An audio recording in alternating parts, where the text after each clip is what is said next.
My humble pranams at the lotus feet of Holy Trio. Greetings and good evening to one and all present. At the very can I start? At the very beginning, I thank all of you for joining today's session. Let me take the honor of talking about Sri Ramakrishna Vidyarthi Mandiram at first. Sri Ramakrishna Vidyarthi Mandiram is a part of Ramakrishna Mutt, Baswangudi, Bangalore, which is a branch center of Ramakrishna Mutt and Ramakrishna Mission, having its headquarters at Belur Mutt, West Bengal. Sri Ramakrishna Vidyarthi Mandiram was started in 1943. Swami Tyagishananji, the then president of Ramakrishna Ashrama, Bangalore, keenly felt the need to impart the great ideas of religion to young men who are the future hope of the country. At the beginning, the hostel was a small room adjacent to the ashrama, cowshed having 6 students. It was started with an intention of helping the underprivileged students. As the numbers started to grow, a rental house was taken to accommodate all the students. The present building of Mandiram was constructed by Swami Yatishwarananji Maharaj. With his blessings, today Mandiram has significantly grown by showing positive impact for the society. The Mandiram campus is spread over 3 acres of lush green land adjoining the Ramakrishna Mutt, but with its own separate entrance. To enter the main gate of Sri Ramakrishna Vidyarthi Mandiram, one must take Hayavadana Road as the entry is not allowed from Ramakrishna Mutt. Although the campus is situated in the heart of the city, which is Baswangudi, the greenery and openness inside the campus provide atmosphere of our ancient Gurukula Ashrama. At the same time, it provides easy access to colleges, hospitals, railway stations, etc. In simple words, I can say Mandiram is simply a home away from home. Students lead a wonderful life inside Mandiram. They are taught to lead a disciplined life, which helps them to develop moral character, physical fitness, extracurricular activities, and spiritual growth. There's ample opportunity for academic improvement through tuitions, adequate sports facilities, extracurricular activities like music and martial arts, and spiritual activities like prayer, puja, and discourses.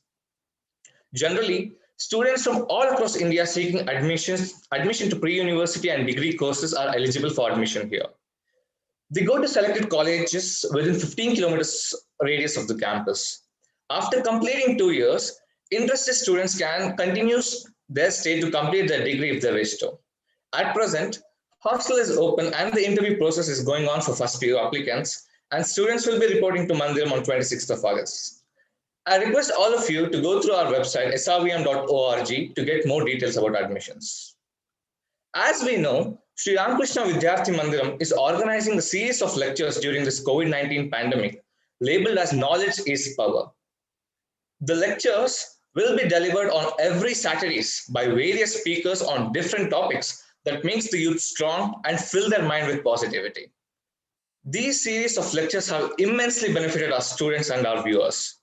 Reflecting upon that, today is our 11th lecture on evolution of me to my society, my nation, my world, and we have our special guests with us, Dr M A Balasubramanya sir.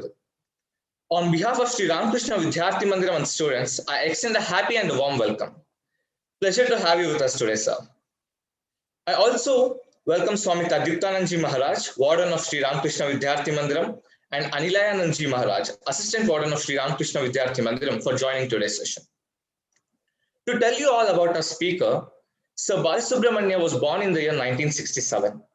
He graduated in medicine from Mysore Medical College in the year 1989. Subsequently, he specialized in anesthesiology from Mysore Medical College, Mysore, and Christian Medical College, Vellore, in 1998. He is an anesthesiologist and social worker. He has served the Indian Air Force as a senior medical officer for 5 years.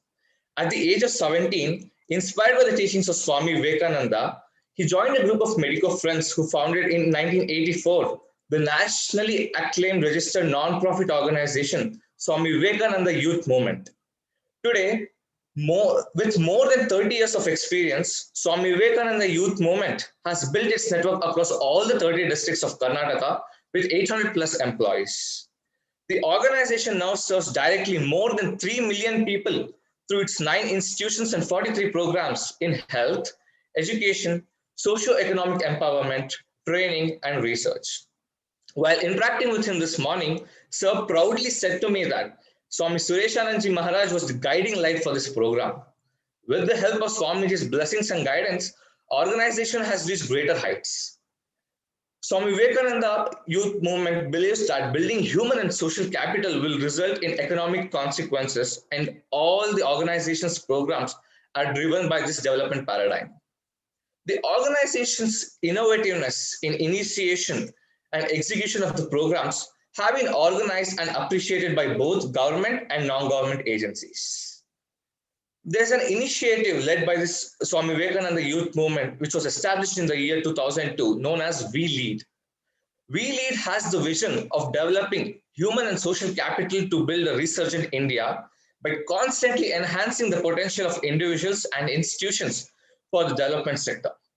We Lead has been offering training to youth, NGOs, government, and corporate sector, customizing various programs to suit specific needs on issues of management, community development, and leadership.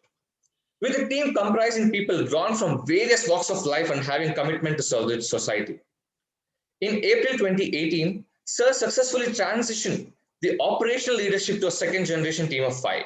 Presently, he is secretary of the organization. He has played a key role in the rehabilitation and resettlement of forest-based tribes of HD Koti Taluk in Mysuru district of Karnataka in South India. He has pioneered public-private partnership activities, some of which are national models in the sectors of health, especially HIV, AIDS, emergency medicine, palliative care, and non-profit management. He has been a member of various planning and policy committees at the national government, state government, and academic bodies of various universities. He is the founding managing trustee of Jiva Raksha Trust, a co-creation of Swami Vivekananda Youth Movement and Rajiv Gandhi University of Health Sciences. He significantly contributed to the policy on medical education in Karnataka 2030 and Karnataka Integrated Public Health Policy 2070. He played a pivotal role in drafting and launching a Karnataka State Palliative Care Policy, Vision 2025 for Education Sector of Karnataka State, and the world's first university accredited comprehensive emergency care and life support training program, Jiva Raksha. He has been an evaluator for various non-profit institutions and programs in various parts of the country. He is a witness auditor for accreditation in health sector of various quality standard certifying agencies. He has closely worked with more than 30 national, international, and UN agencies. He has widely traveled both in India and abroad. He has been a recipient of the Paul Harris Award from Rotary International and has been nominated by the citizens of Sargur town in Mysore district as the ambassador of Sargur for Swachh Bharat Abhiyan. He has received various national and international awards, including United Nations Civil Society Award on behalf of his organization, Swami Vivekananda Youth Movement. At present, he has volunteered to offer his service as the advisor on community processes and comprehensive primary health care at Ministry of Health and Family Welfare Government of India. It's really a pleasure and honor for all of us to have you as our guest today. My name is Nagasharan, alumni of Sri Ramakrishna Vidyarthi Mandiram from batch 2017 to 2019. I've joined this session virtually from my hometown, Arsikere, Hassan district. At present, I'm pursuing my bachelor's in global affairs at OP Jindal Global University. Now, without wasting much time, I hand over to you, sir. Over to you.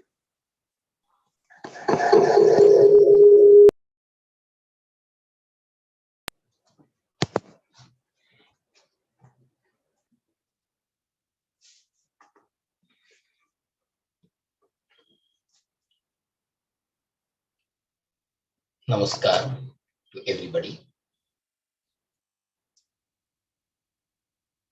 My pranams to the Holy Trio and Soumita Diktananji, who has been instrumental in providing me this opportunity to be amidst you on this day.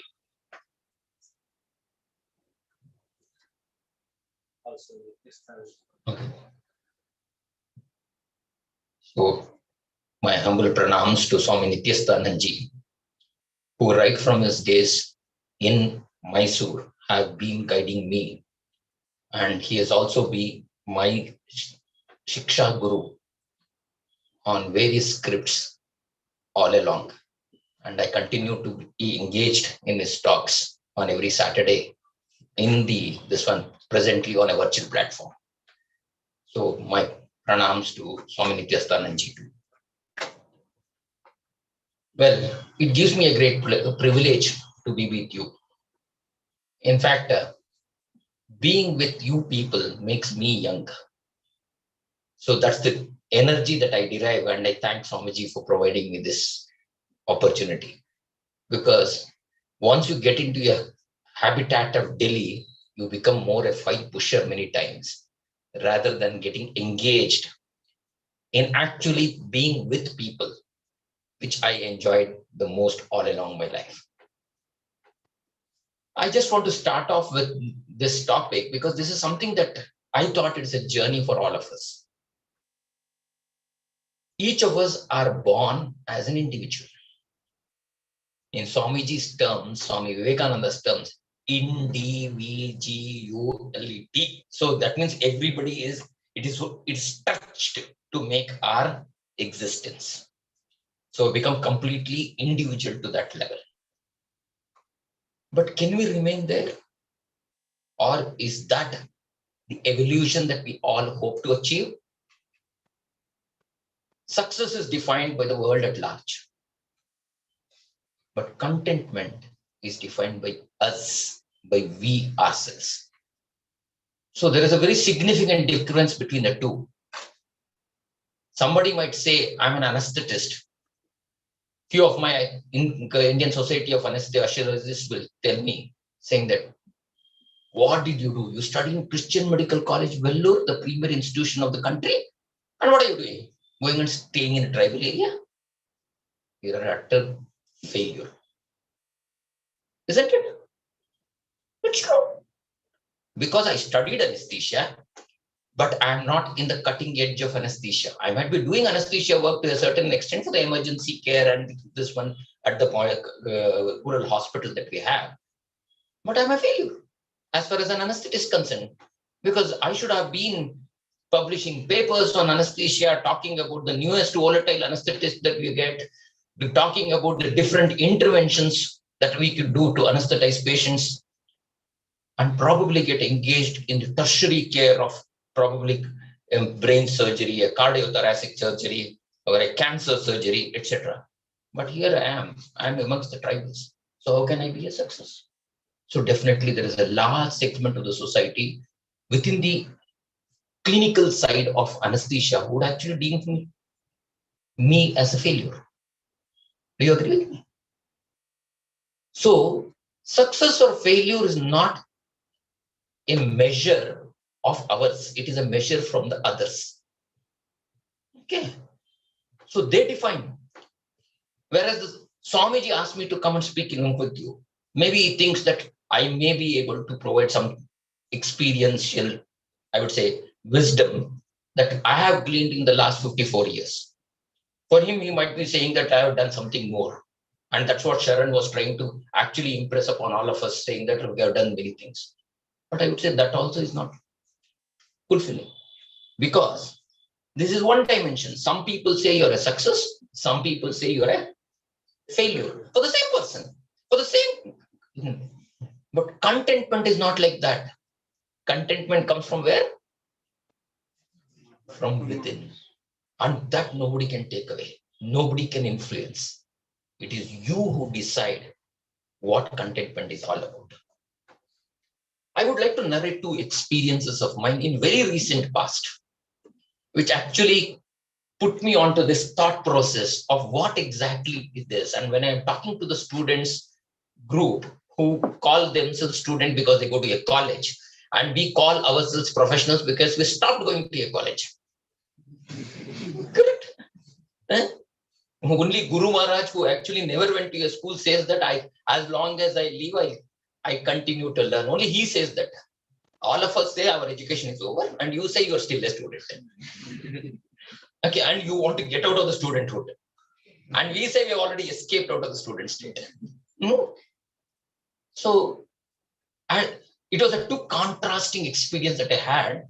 This happened I would say one happened just 3 days back. And the other thing happened about I would say, a couple of months back. One involved a tribal Yajamana or a chieftain, as we call, who should be in his late 70s. Okay. That was the interaction that I had with him. And this happened just last Tuesday.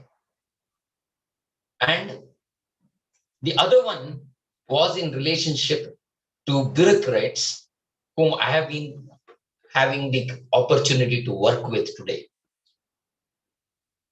So there was a conversation, the two incidents I would like to say, and you judge. There are hardly about 5,000 bureaucrats in this whole country in terms of IAS. There are totally probably about 24,000 bureaucrats in the country, 24,000 to 27,000 if you look at some paramedical, para forces also. So out of 24,000 bureaucrats, 23 to 24,000 bureaucrats, IAS forms probably 4 to 5,000. So they are considered to be the cream amongst the others. So the others are left out already because there is already a discrimination between them. So there was this one. So how many of you visit websites of various agencies? Can you raise your hands? Have you visited websites of any agency? Do you visit websites at all? Yes or no? Yes. Yes. How many of you get to know who designed which page? Do you get to know? No. So there was a discussion, I would say, an irritable discussion amongst the bureaucrats. One person was trying to save his subordinates in the absence of other bureaucrat, saying that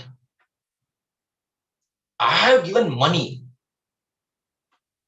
and all the events that happened because of my money has been posted in that page of the website and all credit will go to that fellow.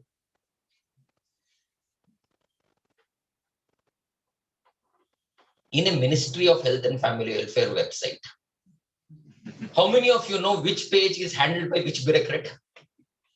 Do you know? Do you get to know? No. But the five, he was very irritated by his assistant posting some photograph of a COVID event in a page which he doesn't control in his mind. He said, I gave the money and you put that in that and all the credits will go to that fellow. And where is that fellow? That fellow is in the next room. Okay. And who is giving the credit? All of you. Correct? Do you know which page is actually contributed with which bureaucrat? Can I name a couple of bureaucrats from Health Ministry who come onto the TV every day today?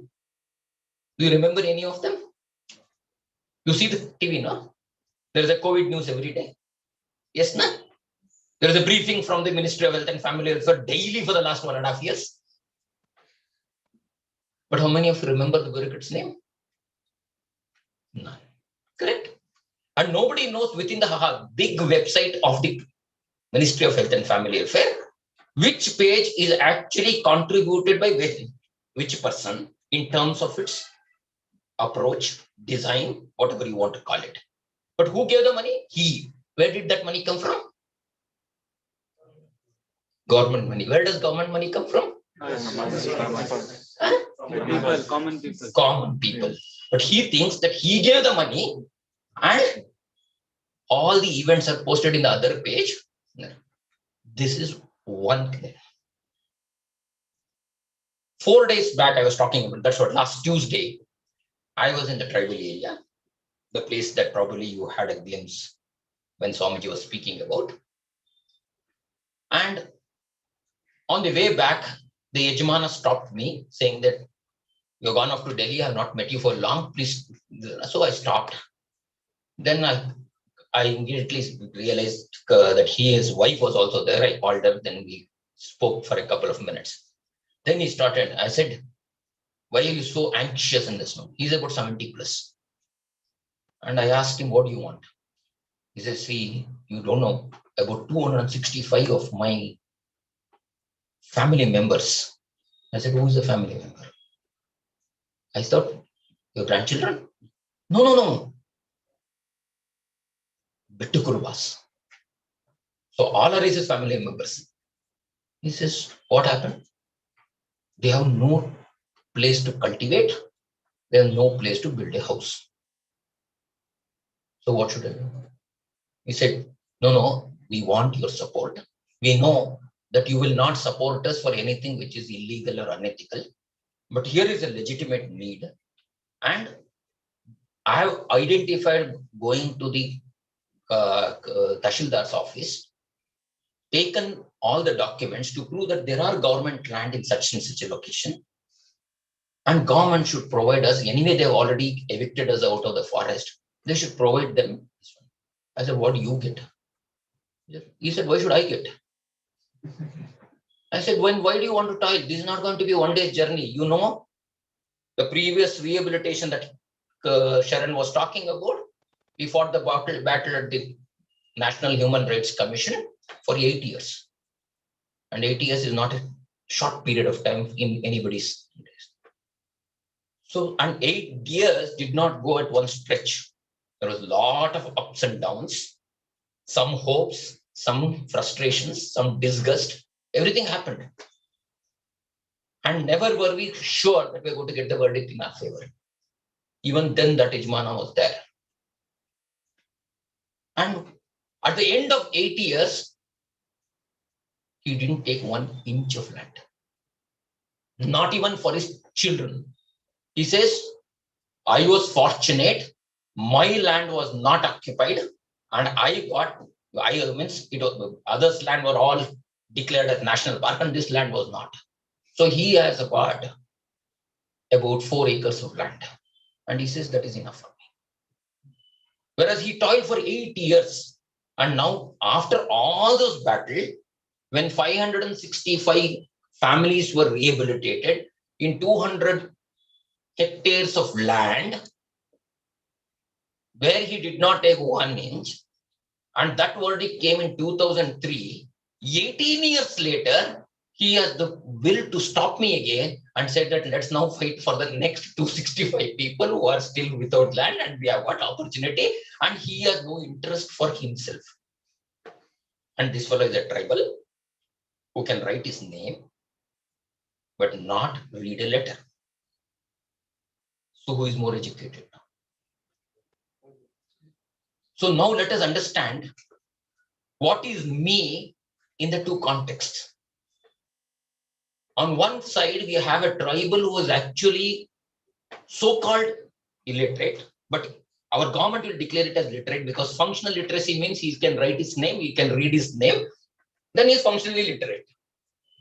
Okay, so the functional literacy is passed, and this fellow, after 8 years battle, wins a verdict in her favor. 18 years later, he still has the energy, and he is now 70 plus. And he still says, I will go and sit there. You all should support it.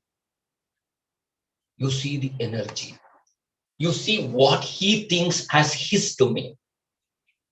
This is where this thought came in, saying that what is that evolution of me? Does our education with 3 years of preschool, correct? Then 12 years, 10 years in our case of secondary school up to 10th standard, 2 years of pre-university education, 3 years of graduation, 2 years of further post-graduation, a competitive examination with an interview additionally, all landing up in one of the premier posts. Where are we? So is that an evolution? Is a thought that came to my mind. So now, so what is an individual? So we all are born as individuals. The first thing that we die is cry. Cry for what? For whose sake? For our sake. Correct? If you don't cry, what happens? We will not get what we want. You are not even alive. Correct? Only when you cry, what do you get? Your lungs expand. Correct? Only when the lungs expand, you can start breathing, and oxygenation starts happening. So that is the beginning of our life. All of us go through that. So once we grow that way and we are nurtured all along the school, let us take at the home. If every mother starts saying that I, and you're also very pampered, saying that my child crossed the door today. The child rolled today. And then every time you do something, you are actually given a gift. Correct? And you're boosted. So I do, I get. I do, I get. I do, I get. So this learning carries on. So learning by doing, because I want. So this is, so the I is not only created in the womb, but it is aptly nurtured within the home, and then around by your friends, then your school, then subsequently, probably you will start hankering for it even in the society. But unfortunately, as you expand your horizon to get recognized as I, you get stopped. Correct? So this self-centered ego is what grows me, and I will have this crown on my head. Do you agree? And that's the individuality. It allows me a lot of freedom. I become important. That I becoming important means my pleasure becomes important. Correct? That also comes to you. Then when I become important, my wants and my demands are the only thing my liberty has to provide for me. It gives me great boost. So when I start becoming individual, then I don't talk to him because I just bang on him. Okay. Swami Ranganathananji used to say this. We are like billiard balls. Billiards, you know. Some of you might have seen, at least in a movie. What happens, sir? What happens? It's the other ball. It hits the other ball. It doesn't talk to the other ball. No? It just keeps banging. So everywhere we are in a collision mode. Correct? So Hindi, they start dhakka maro chala jao. Aage bada. Correct? So ultimately, all of us are on the passion to actually collide with each other, overpower the other person, move on with this. How the billiard ball keeps on banging the other and starts moving to the other place. Even if it has to get into the pouch, it has to bang on something and go. And that's how we are. Because all these collisions only are supposed to make me. This is all perfect. Because that is a time when you physically grow, intellectually grow. There's no problem. This is not wrong. Don't curse yourself that you went through that. All of us go through it. I would call it is the first stage of development. Nothing wrong in it. But staying there is wrong. Going through it is not wrong. Correct. It is like a nursery. You learned ABCD, you learned I in Kannada, you learned words. Staying there is perfect. Huh? No, you have to move forward. Do we is the next question. Now let us see. If we stay there only, what is happening to this country, state? I don't want to, because I thought Mandiram is mostly with Karnataka, wherever they are. So I took only Karnataka example. I want to put some Karnataka details purely on, I would say, local terms. Very, very in this Vaishya Yuga, everything on commercial terms. Okay. You just imagine. 9 districts are home to 51% of the population. This is Karnataka for us. How many districts are there in Karnataka? 30 districts are there. Out of 30 districts, how many states are occupying this one? 9 districts, more than 50% of the population is in 9 districts. Not only that, if you look at only 5 districts, out of the 9, we have segregated. 5 districts of this country, a state, forms all the productivity. All the richness of the state is within How many districts? 5 districts. 5 districts. The rest of the 25? It's not my concern. Now we have all understood in COVID. Okay. I wearing a mask will help me. Correct? But you not wearing, will it help me? No. Correct? And this is true with me. I keep my house clean. If I don't keep my road clean, what will happen? You're free of malaria. You're free of dengue. Your house is clean. You're clean. Possible? That means to say, even if you want to be well, the others have to be well. Even in a very parochial, selfish manner, if you look at, if your well-being is the important thing for you, you cannot be well unless others are also well. Do you agree with me? Do we realize it? Do we reflect upon it? Now let me take the next level. This is not only seen, Karnataka is one of the most prosperous states in this country. There are 28 states and 8 union territories, which together form 36 states and union territories in this country. I can outrightly tell you Karnataka is in the top 6. So we are a prosperous state. In the prosperous state, the national average of poverty is, we are close to national average. Our state statistics. Okay, sorry.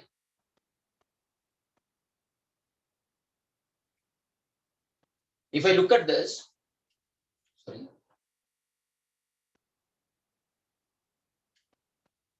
Here. Despite this, the state's poverty stood at 21%. Do you know it? Okay. It is sometimes, even this was told by none other than N.K. Singh. This is very indecent, 26 June 2019. You will see what is the state of affairs. It is somewhat very ironic as we speak of Karnataka as India's engine of growth and as the home of technology and startups, because we are the IT capital of the country. We are the startup capital of the country. Where entrepreneurial instincts are natural, how does one explain such prosperity and such entrepreneurship doing with high levels of poverty? So 21% of the people are poor, whereas some of them are the richest. So why this disparity? The disparity pointed out to the existence of,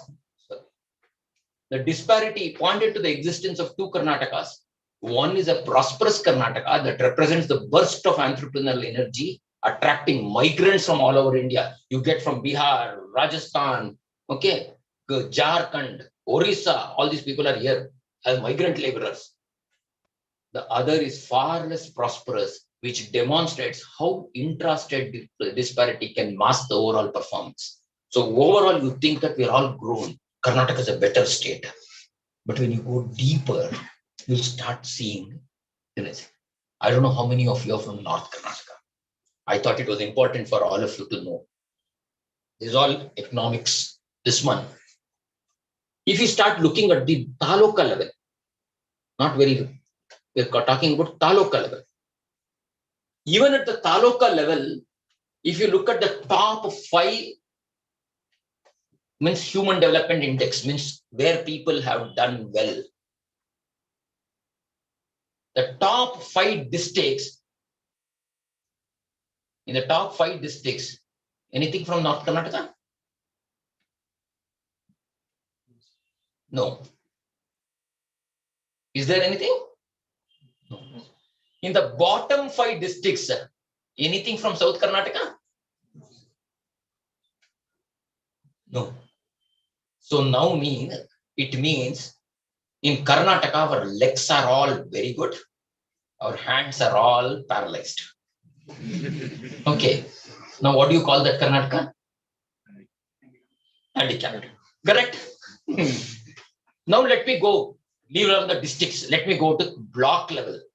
What is the taluk level statistics for you? In the top 10 taluks, there is only one taluk belonging to North Karnataka. You can locate that. That is Karwar.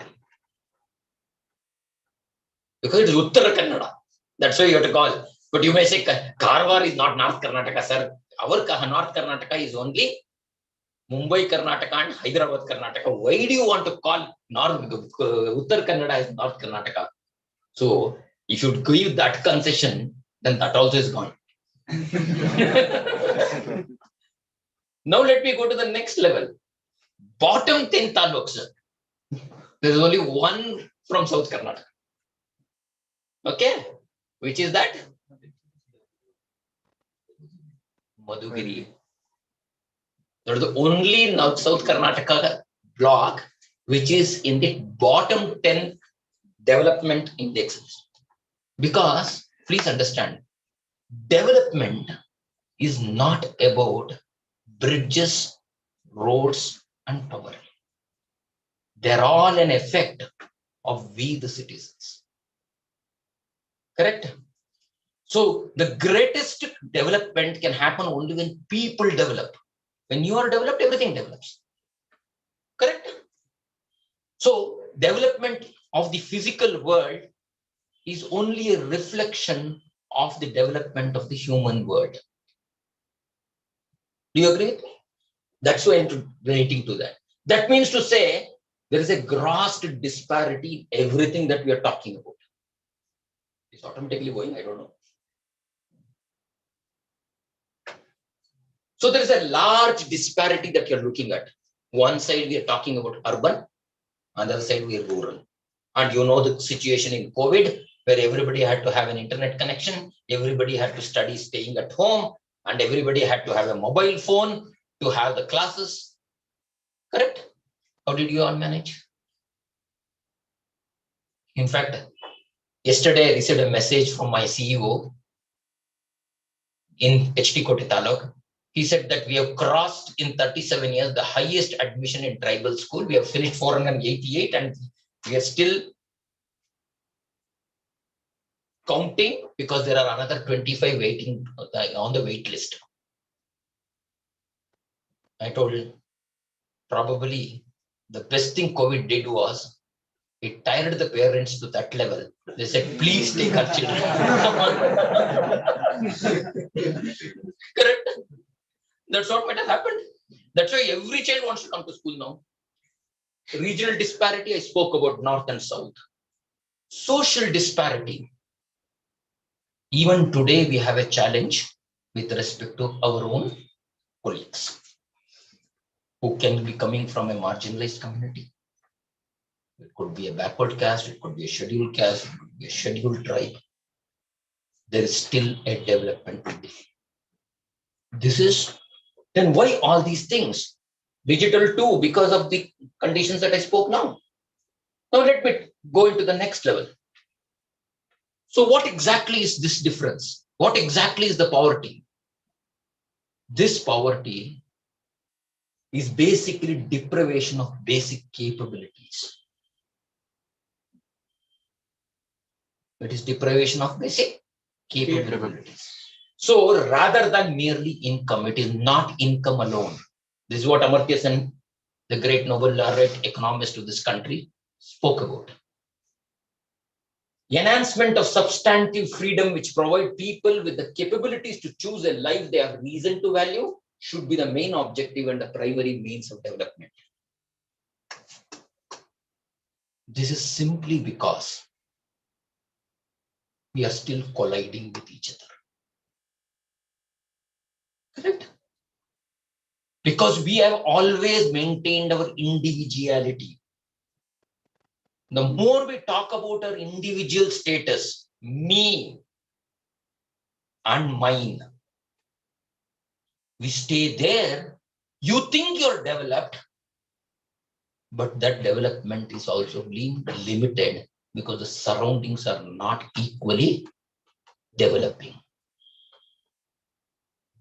So development is only when you embrace others.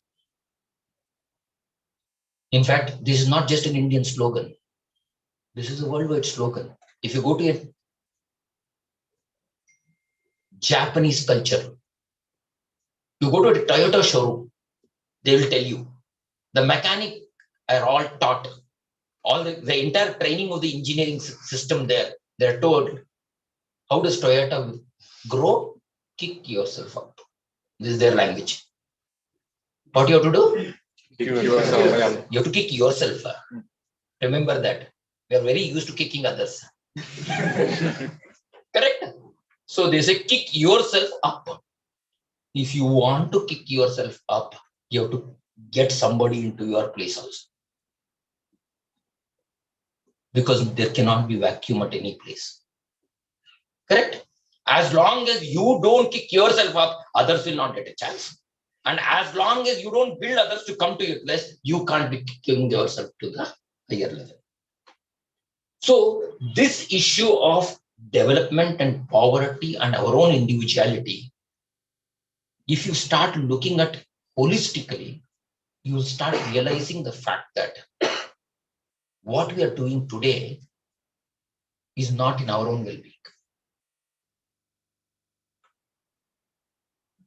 So the issue that we are talking about, and we talked about, even this talk is talked about knowledge is power. I always tell this, knowledge is not power.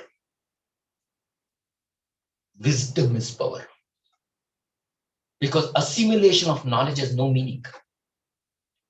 Even a computer has a lot of knowledge in it. Do you value? Bertrand Russell, who actually died in 1970s, a great mathematician, philosopher,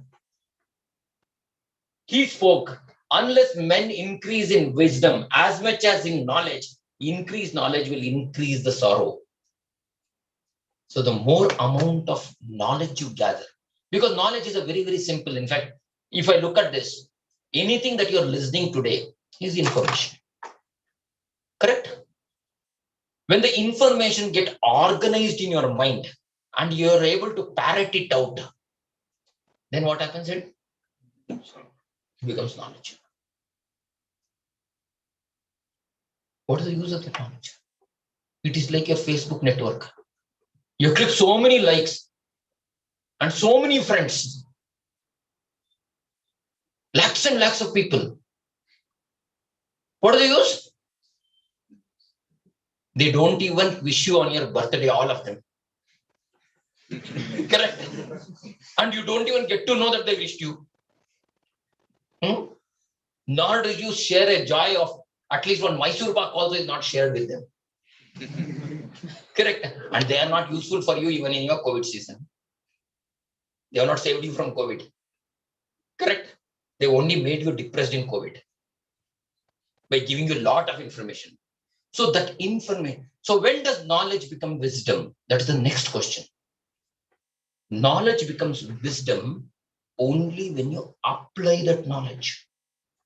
When you apply that knowledge, you generate your own wisdom, because you now know where this knowledge is relevant, how much is relevant, how far it can be used, when all it is relevant, to whom all it is relevant, and then you have your own experience coming out of it. So for me, wisdom is important, and wisdom is viveka. So we don't want knowledge societies, we want viveka societies. That is why you are all in Vidyarthi Mandiram, okay, reading about Vivekananda, because he had Viveka. He didn't simply take all the knowledge from Guru Maharaj and keep quiet. He actually went and he came back and wrote his complete works. He's all about his experience. It has got nothing to do with knowledge of Guru Maharaj. Correct? So wisdom is what we want. We are building a knowledge society where everybody is an intellectual wizard, which doesn't feed anybody's mouth. It only bloats your ego, but not relevant to anybody in your neighborhood. So we need to look at how we assimilated knowledge can be actually deployed. And if you want to deploy, where do you want to deploy? Where do you earn your viveka? Where do you earn your viveka? Knowledge you got from college, school, or even a newspaper. But for a knowledge to become viveka, what do you want? Implement the knowledge. Where can you implement the knowledge? Within ourselves. Within yourselves. How much can I apply knowledge on myself? Society. In society. Society. So where does that knowledge come? So if you want to become wise, where do you have to invest? Society. So unless you embrace the society as yours and deploy your knowledge in that, you cannot grow. So that is why being me is not enough. Now I have to start looking at my society, my nation, my world. And it is only, this component is only an expand. That means if you want more wisdom, you have to apply in a more large scale. So the expansion, this is what Swami Vivekananda also said. Expansion is life, contraction is death. So how do you expand? Expand from this simplistic body. Sometimes it is not simple, it is very complex. Correct? But go beyond this organic matter into a larger society, you have expanded. And from a larger society to a larger nation, you have expanded. From a larger nation to the whole world, it's further expansion. So if you want to be living, if you want to be strong, you have no other choice but to go beyond this body to start impacting people in a large arena. And that arena is your me. So if you want this transition from the me of an individual to me of a person is the personality. So from individuality, what are you becoming now? Personality. So I was an individual, but now you have to become a person. So the personality means what? You have to first transcend this physical body, your intellectual mindset. That is what Swamiji's call as spiritual growth. Spiritual growth is nothing great. It is just trying to understand yourself, what is good for the world, and how you become invested from your own limited self for the entire, feeling the other to be yours. If he is having fever, I feel pain, then your body also has become mine. So don't think Tyaga means what? Tyaga means what? Sacrifice. What are you sacrificing? What did you sacrifice? Huh? Do you sacrifice anything good? Anything good you sacrifice? You can only be a fool to sacrifice goodness. Correct? Because no good person, no intelligent person will ever sacrifice good things. Even Swami Vivekananda did not ask you to give up good things. Renunciation is not about giving what is good. Okay? That is the most foolhardy thing that you can ever do in your life. So then what is expansion? We have talked about that. In fact, our culture has given us a beautiful societal culture to understand that. So, what is that culture that it has given to us? Such a beautiful culture.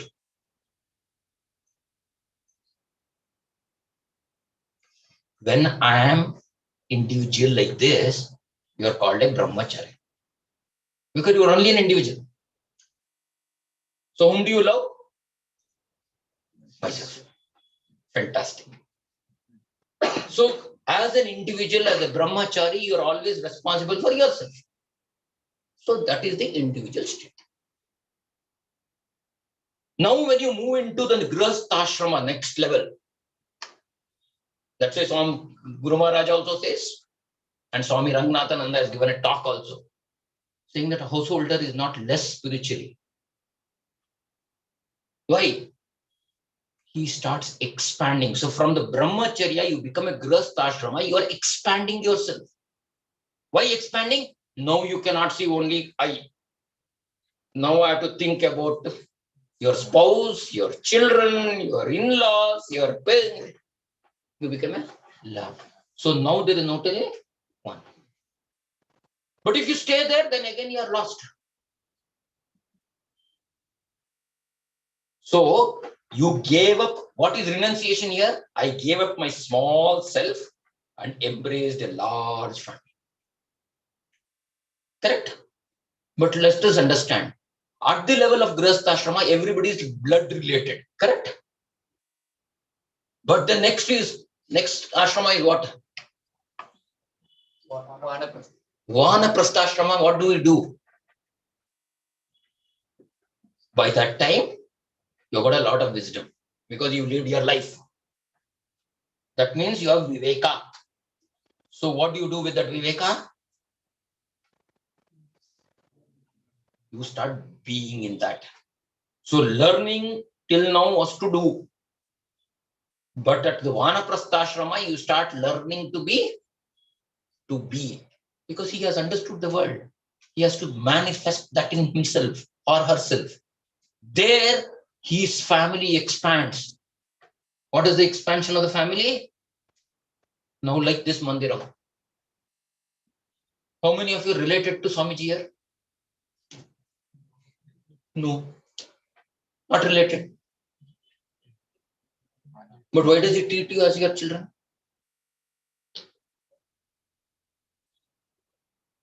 So, the Vanaprastha gives a guru, or he is considered to be a guru when he gives that love equally to all his children, and this children is not necessarily blood related. It is not just come out of his womb. He is able to impress a larger structure. He can treat all children as his children, though they do not belong to this. So his life has now expanded. His mind has expanded from a small brahmacharya self, which limited this body as mine. Nandu. This is what we said. Now Namdu. Now. So that expansion is happening. Now beyond that expansion, his family was one to some more. You know what a sannyasi is? Is a sannyasi samsari or not? Huh? No. Samsari. How?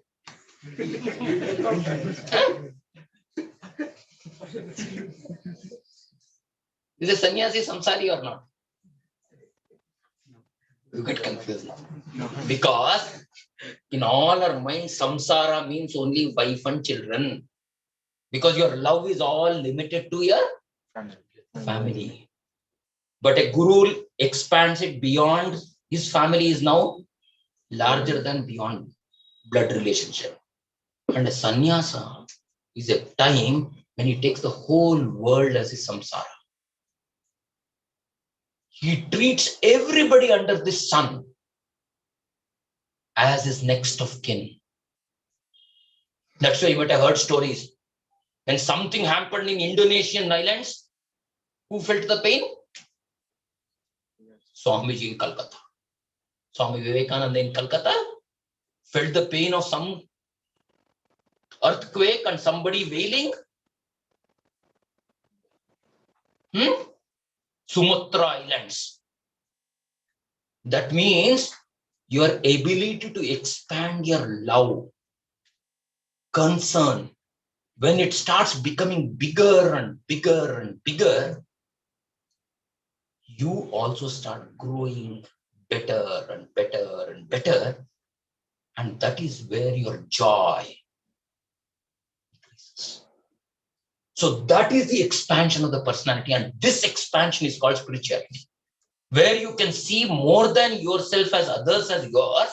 The more you are able to expand, that means to say your spiritual growth is. So when I'm saying my family, I'm expanded.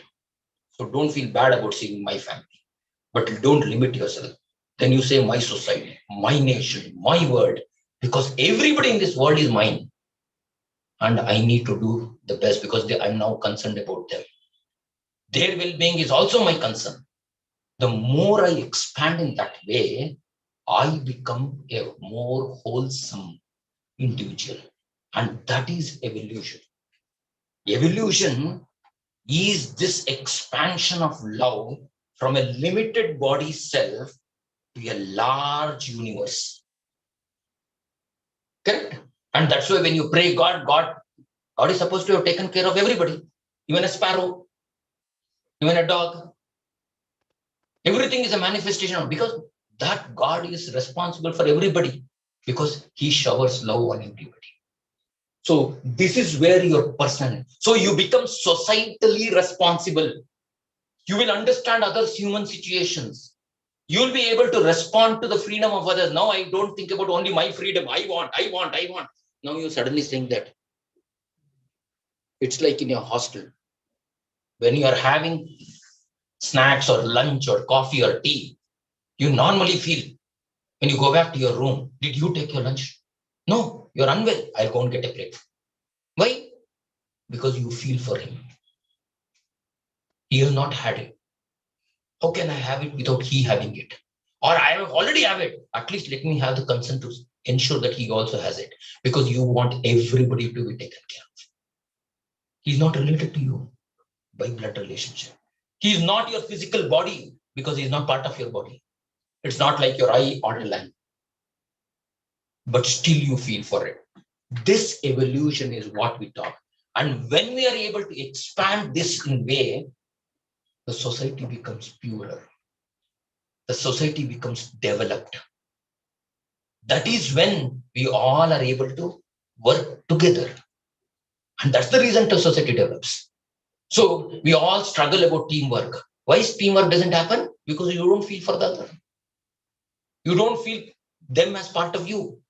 You feel they are separate, I'm separate. Because you're still thinking this boundary that this bone and flesh and skin has given is yours. And the rest of them are others. So this expansion is what. So how do you achieve it? Why this is beautiful to understand. But how do you achieve it? This is well within your mind. Mahatma Gandhi tells it beautifully. The difference between what we do and what we are capable of doing is sufficient to solve all the world's problems. And the world's problem starts with us only. Correct? No? Because there is no problem which is not created by us. Everything is directly created by us, man. So if we are able to understand what we are capable, right now we think this is body is all that I'm capable of. But the moment I understand I'm capable of getting everybody together and all their bodies is mine and all their minds are also mine and all their minds are well thinking processes and all their experiences together form our experience, then automatically growth happens. And this evolution is what we are talking about. And so this actually automatically helps us, whether you're from government, whether you're private, whether it's NGO, anything that you do, you always start integrating. So the expansion leads to integration.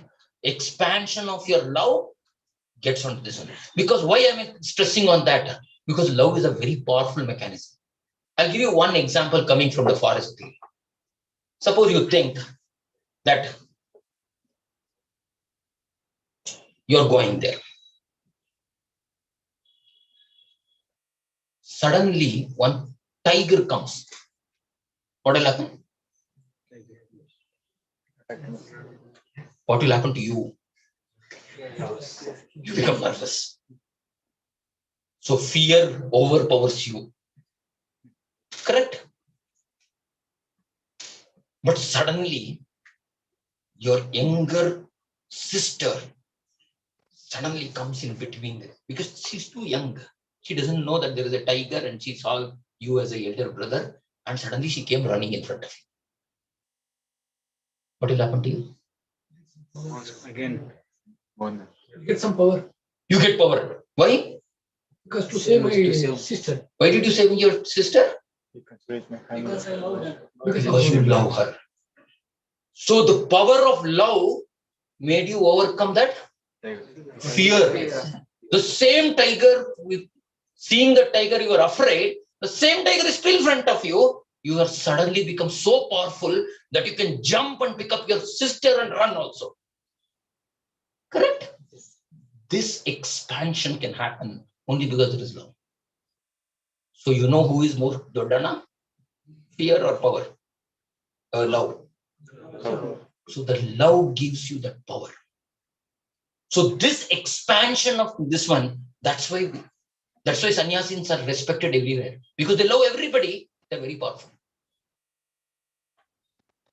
Correct? So this evolution from a small individual person, I would say individual I, to this larger personality is what we are trying to look at. And that is what will solve all our problems. So you're not doing a service to others by doing it. Whom are you serving? Horses. Okay. So this whole issue of evolution is all about this.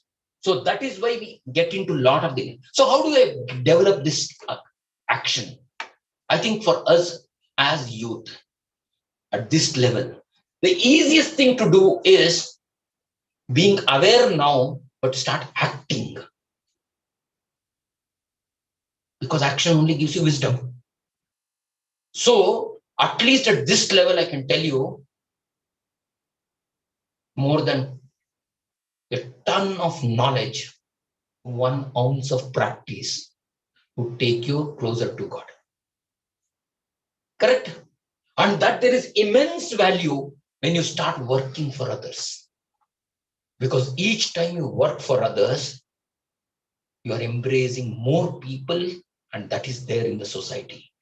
This social concern helps you build this expansion. So my evolution is now dependent on my society where I serve. The more challenges they pose, what will happen? More stronger. More stronger you become. That's why Swamiji said, the society is a gymnasium. The more you go into it, more stronger you come. So the bull worker doesn't become stronger when you exercise. Who becomes strong?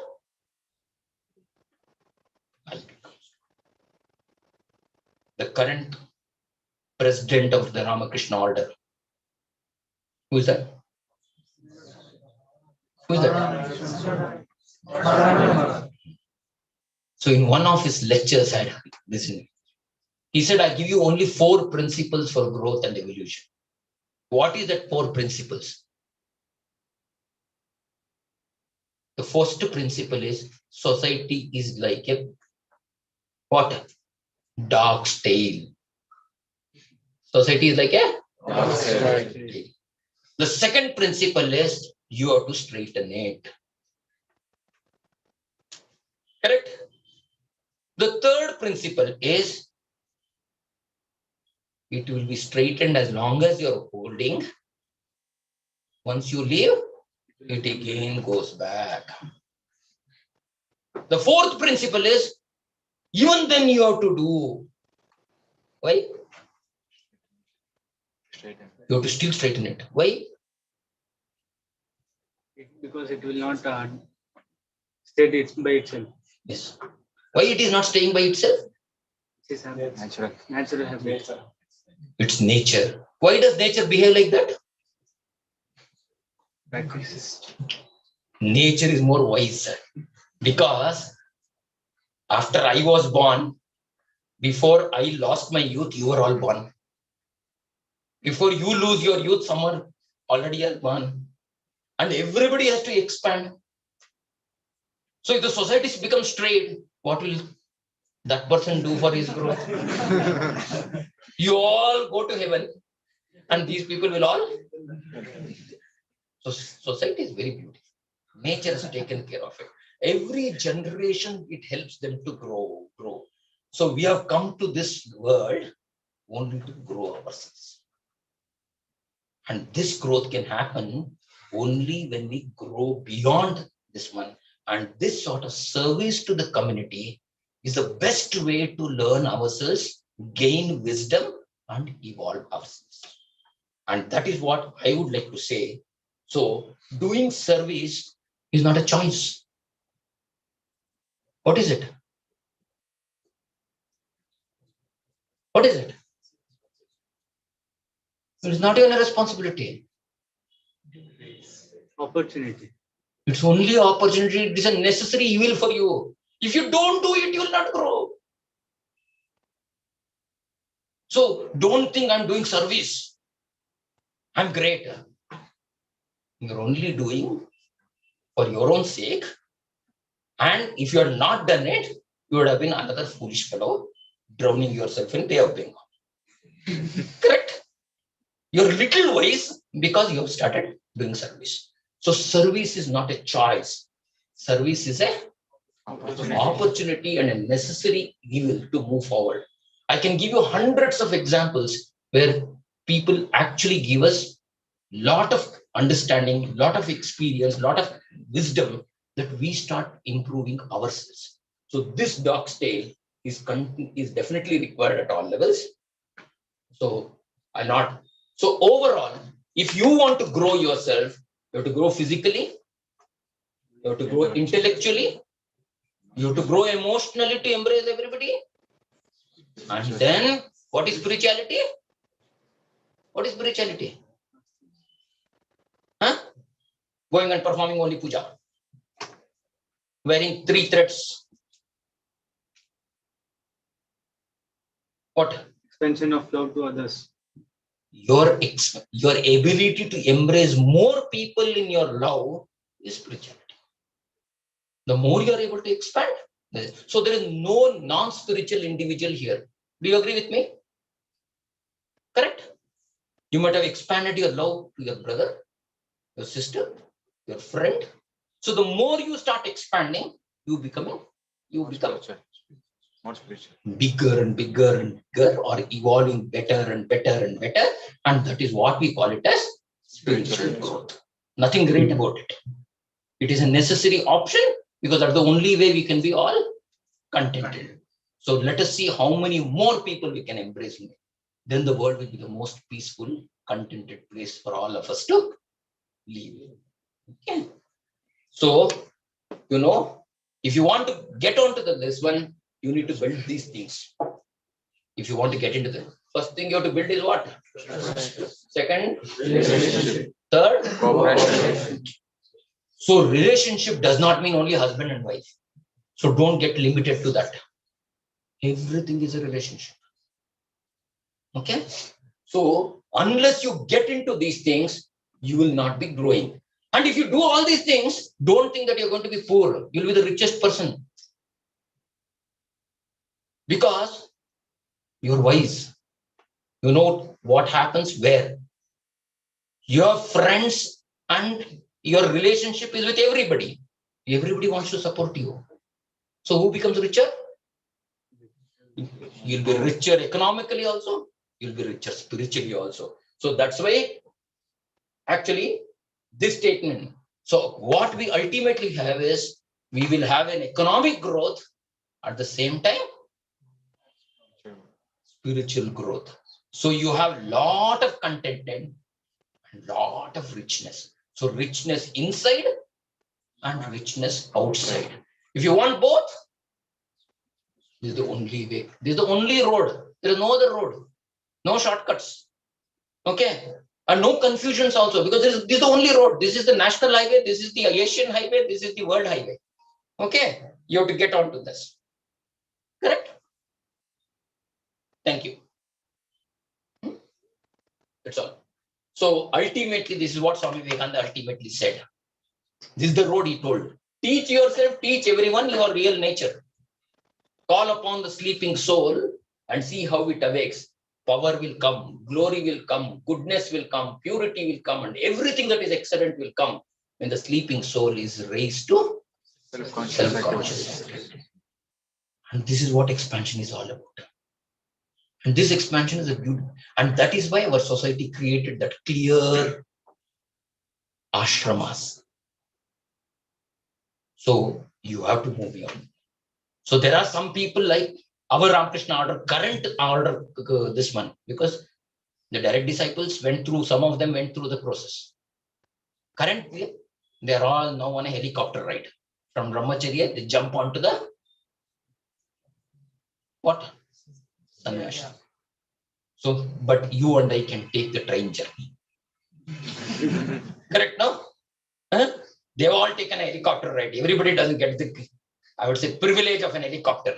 So let us at least take the train journey. India is rich in this way. So let us go step by step, expand ourselves to that. Thank you.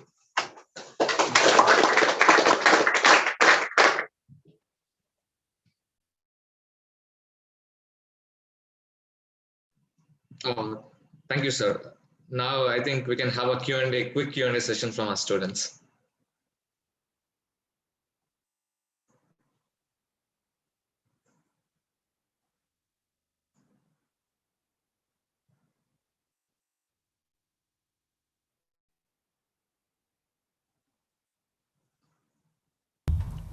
You can continue, Shan.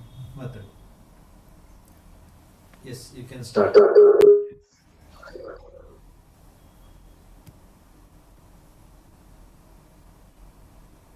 Am I audible? Yes. Okay, so sir, I do have a question for you. This might be regarding the policy level question.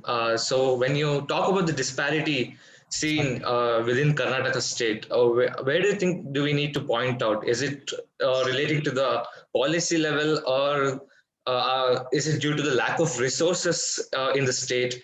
How do we narrow it down to one particular problem?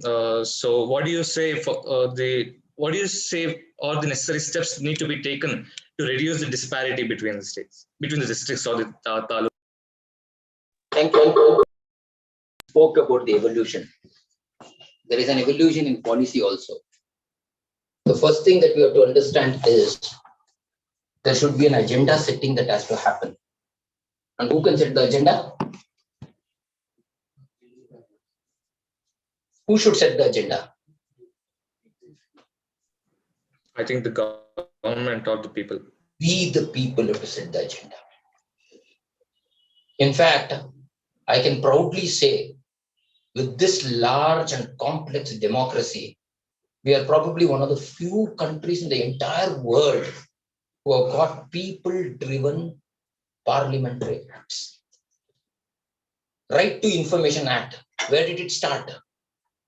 It started from the workers, Mazdoor Sangha of Rajasthan, when the contractor failed to give them the measurement book of what he has worked or she has worked on a specific day to them. And their campaign started, and it became a parliamentary act today, allowing everybody to get the information that they deserve and they need. Right to Food campaign is an act that came from the people. More closer to you, the Right to Education Act came from where you said every child in this country would be educated at the cost of the public, which means government resources, at least till the age of 16 years. Now we are trying to expand it to 18 years. That came from where? People. Maybe even, I would say, something that much more bigger, or I would say much more popular for whatever reasons, the Nirbhaya Act, which talks about protection of girl children in this country, protection of people from sexual offenses. It came as a mass movement from the people. And that's how the Nirbhaya Act came in. That was passed in the parliament. So when we are talking about policies there, Policies are definitely formed by these small think tank, but that think tank has to be driven to action by we the people. And this country has demonstrated many times that we the people can set the agenda. Even today, for that matter, if some of you from North Karnataka, the Article 371J, which gave you reservation in employment, which gave you reservation in education for the 8 Hyderabad Karnataka districts, where did it come from? It's your cry. But unfortunately, because we are weak, because we don't embrace, there is slight disparities that happens. Because this is where we have to be together and be thinking about the other. Ballari got included, and now Hyderabad, Karnataka's all employment in education will go to Ballari, because they are much more forward, much more educated, much more economically and politically stronger. Correct? So within, if some fight goes on between Koppal, Yadgir and Ballari, who wins? Ballari. That's natural. So policy is definitely important, but policy can be set as an agenda by the people first. Policy makers only collect evidences subsequently, organize the thoughts, pass it into a legislative act, and then form the rules and then deploy it on the ground. Okay. Yes, sir, that makes sense. Thank you.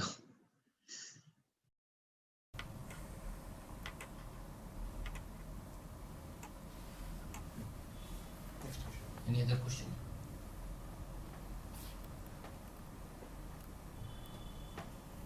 ನಿಮ್ಮಲ್ಲಿ ಯಾರಿಗಾದ್ರು ಪ್ರಶ್ನೆ ಇದ್ರೆ ಕೇಳಿ. You can ask in Kannada also. Kannada also will No issues. Translate. ಇಲ್ಲಿ ಬಂದು ಕೇಳ್ಬೋದು.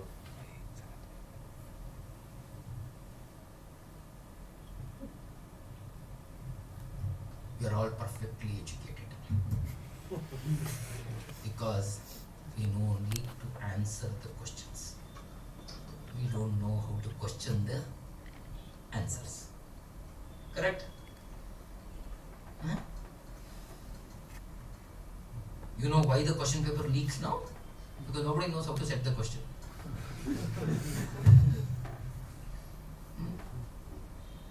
You should question the answers. Only when you get into an exploratory mindset, you will be able to get more knowledge, and when you apply that knowledge, you get more wisdom. Even when you are applying knowledge, you have to keep questioning. Only then your wisdom grows. So, the transition from individual to personality is nothing but from learning to do to learning to be. You become that. Today I was just listening to Kaushiki Chakraborty. I don't know how many of you know her. Do you know? Anybody knows Kaushiki Chakraborty? She's a renowned Hindustani singer. You go to the web, you will see her there. Her father was also a very renowned Hindustani singer.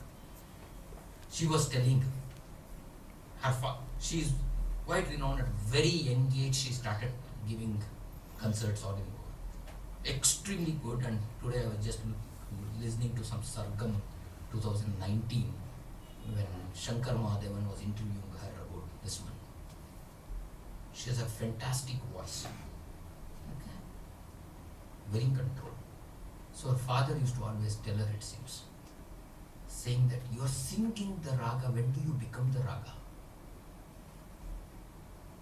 Singing the raga is fine. You're becoming better and better in singing the raga, but you still not become the raga. So the day you're able to merge yourself in that, so that is what is the difference between learning to do and learning to be. So you become that. So doing service is one thing, being the service yourself. Correct?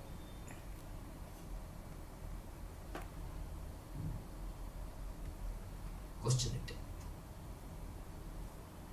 And this perfection can be reached only when you start questioning yourself.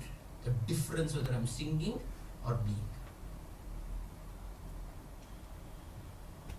So most of the students, when the great ideas are taught or shared or heard, everything looks all right.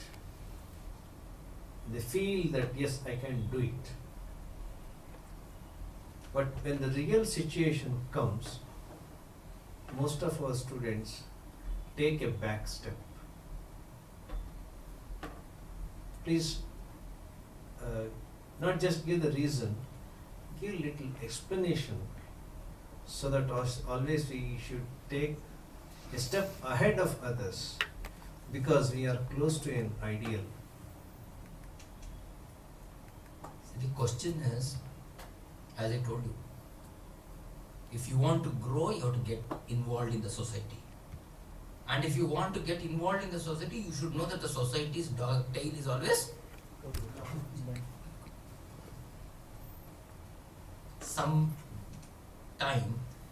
Swamiji was asked this question, Swami Vivekananda. Why should I be moral? Why should I be moral? Why should I be moral?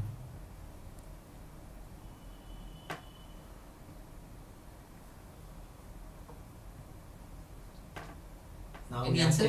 ನಾವು ಯಾಕೆ ನಿಯತ್ತಾಗಿರಬೇಕು? ಯಾತಕ್ಕೆ ನಿಯತ್ತಾಗಬೇಕು ಅಂತ? It gives satisfaction for us. Very nice. Why do you feel satisfied? Because if I'm doing cheating to others or something else, which will not give me a good feeling. Means if I see, if I realize that it is not good for me, then preventing is better. See, doing good can happen by two ways. One by courage, second by cowardice. Both are doing good only. Because you are a coward, you will not do anything harm, no harm to anybody. ಕವರ್ಡೈಸ್ ಅಂದ್ರೆ ಹೇಡಿ. ಹೇಳಿತನೂ ಶೌರ್ಯನೂ ಒಂದೇ. ಕರೆಕ್ಟಾ? ನಾನು ಯಾರಿಗೂ ತೊಂದರೆ ಮಾಡಲ್ಲ. ಯಾಕೆಂದ್ರೆ ಹೇಳ ಅವ್ರನ್ನ ಕಂಡ್ರೆ ಭಯ ಅಲ್ವಾ? ನಮ್ಮ ಡ್ರೈವರ್ ಹಿಂಗೆ ಹೇಳೋದು ಭಯ ಸಾ. ಭಯ ಅನ್ನೋದು that fear is an integral part of our life. Fear is always there. And the world is always brutal. Both are true. Fear is also truth. The world being brutal is also true. You all have read about Swami Vivekananda's Varanasi story when the monkeys chased him. The sannyasi told him, Face the okay. brute. And after all, Swamiji is coming out of Durga Mandir. Okay. After praying to Durga, he is afraid of a monkey. And he became Swami Vivekananda,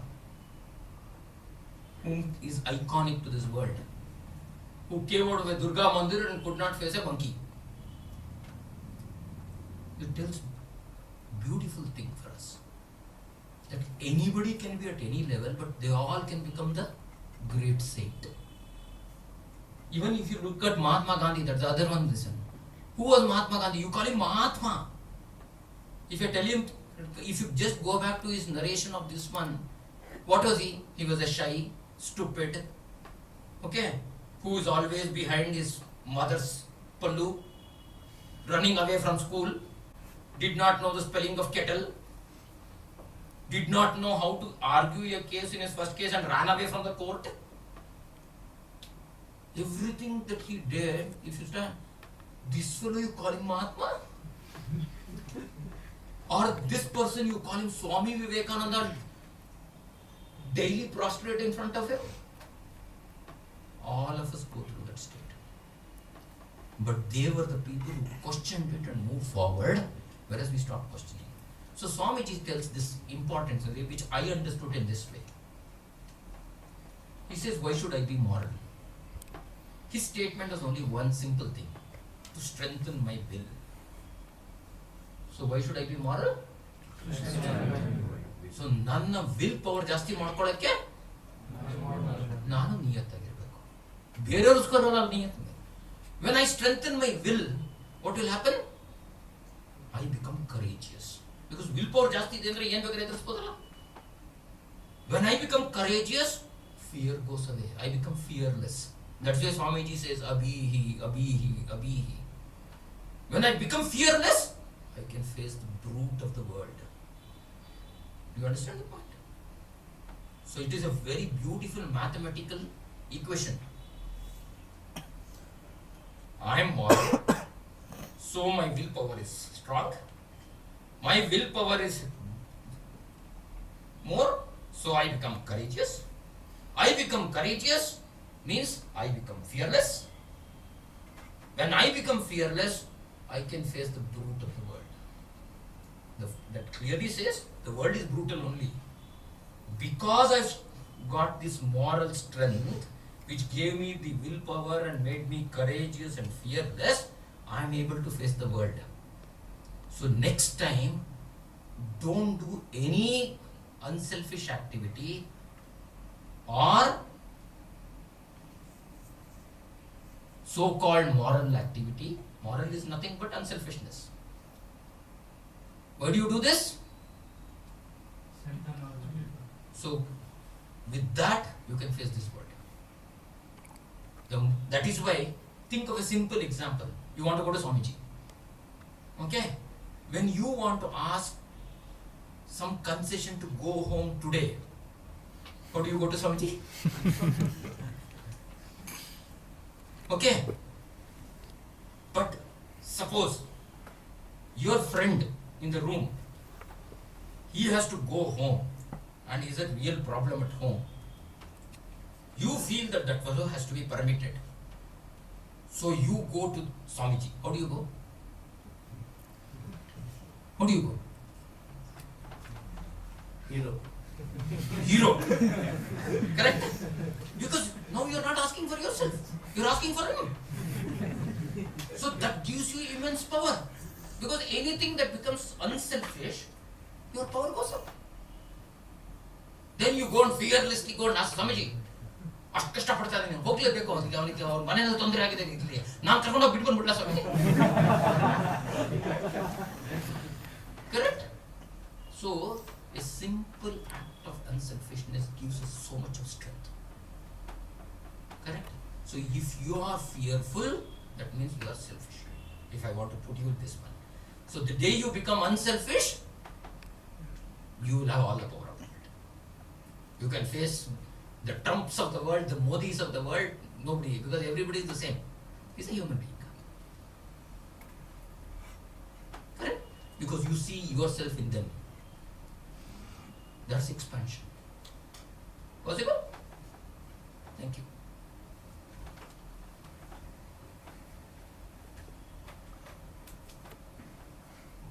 Any other question?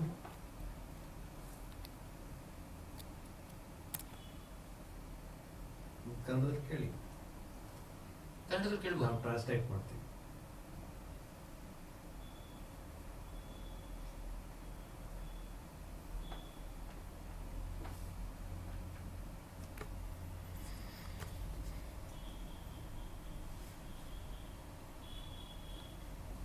ಯೋಚನೆ ಮಾಡಿ, next ಟೈಮಿಂದ ಯಾವ್ದಾದ್ರು ಕ್ಲಾಸಿಗೆ ಬರಬೇಕಾದ್ರೆ ಟಾಪಿಕ್ನಲ್ಲೇ ಒಂದು question ಹಾಕೊಂಡ್ಬಂದ್ಬಿಡಿ, ಆಯ್ತಾ? And never leave the speaker. In fact, I'll tell you, no speaker in 1 hour should speak more than 20 minutes. 25 minutes he should answer. Okay? He is given the liberty to speak for 20 minutes, but 25 minutes he very well answer your questions. Can that happen? So you can come tomorrow.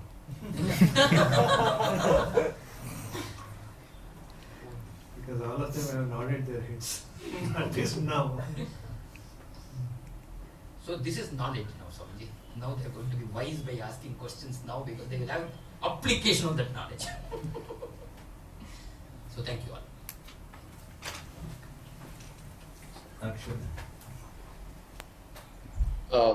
Firstly, I thank you, sir, on behalf of all the students and our viewers. It was really helpful and insightful. Whatever you said in this session was really well structured, and starting from explaining about the disparity seen, and also explaining about moving beyond or broadening our own horizon from I to we is really imperative or practical for our age to understand it as early as possible. So also, I liked wherein you said development is not only about focusing on infrastructure or around some our surroundings. Development is about uh, human. The real growth is about the human development itself. Even Mahatma Gandhi ji was also stressing on this point itself, where he explained about Swaraj. The development within or development once within self is the real helpful for the society to impact better or to bring a positive impact in the society. So once again, I also acknowledge the fact, really liked and acknowledged that wisdom and knowledge go hand in hand. So considering all these points, I really thank once again on behalf of all our students and our viewers. It was really helpful and insightful. Thank you, sir. I request we'll all be in touch with you. Also, if we have any doubts, we'll come to you. So thank you, sir.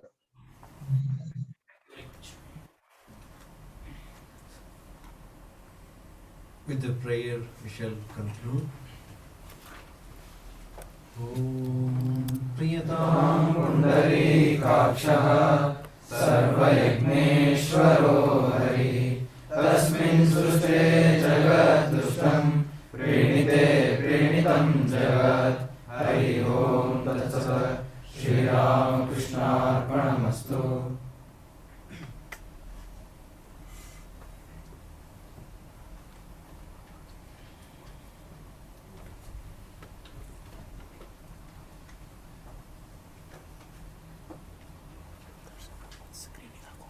ಒಂದು 5 ನಿಮಿಷ ಅಲ್ಲಿ stage ಮೇಲೆ ಇರಿ.